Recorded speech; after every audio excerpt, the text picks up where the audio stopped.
Okay, so let's recall that with x-intercepts, the y value is 0.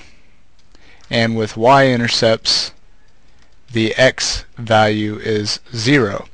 So we're going to look at finding x and y-intercepts of quadratic functions where the function itself does not factor. So you can't just set it equal to 0 and solve it by factoring because it won't factor. So let's take this first example. F of x equals x squared minus 5x plus 3.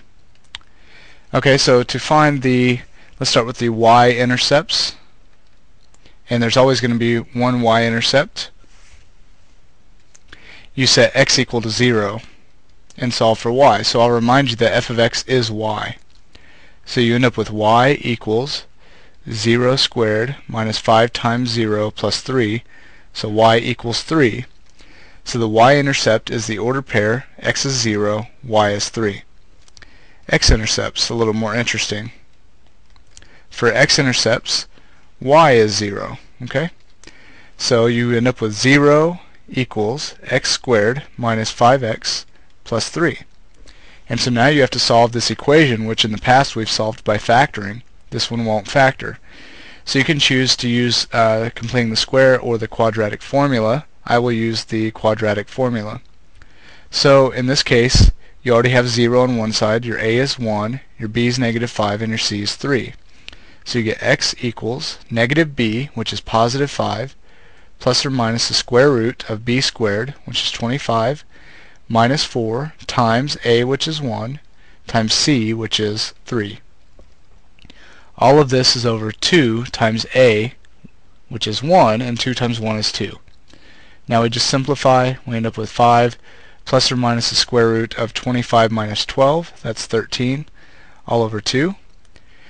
So these are the two x values that give us x-intercepts. So the x-intercepts in this case are x could be 5 plus the square root of 13, all over 2. And in x-intercepts, the y is always 0. And there's another x-intercept as well, 5 minus the square root of 13 over 2, comma, a y value of 0. Okay, so in this case, your x-intercepts were given using the quadratic formula. They're irrational because they have square roots, and you had 2 of them because of the plus or minus in the quadratic formula. Okay, here we go. We've got to find the x and y-intercepts. We'll start with the y-intercepts again. For the y-intercepts, x is 0, f of x is y. So y equals 0 squared plus 3, so y equals 3. The y-intercept is the ordered pair 0, 3. X-intercepts, you set y equal to 0. So you get 0 equals x squared plus 3. There's no need to use the quadratic formula here. You can simply subtract the 3 and take the square root of both sides, which gives you plus or minus the square root of negative 3 equals x. And the negative in the square root comes out of the square root and becomes an I. So you have x equals plus or minus I times the square root of 3.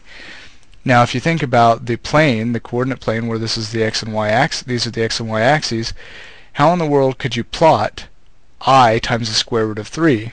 You can't. There's no way to plot I in the xy plane. So there are no real x-intercepts because they have I in them. So this graph is never going to touch the x-axis. And in fact, what it looks like is this sort of thing. And you can see that it never touches the x-axis, so it has no x-intercepts.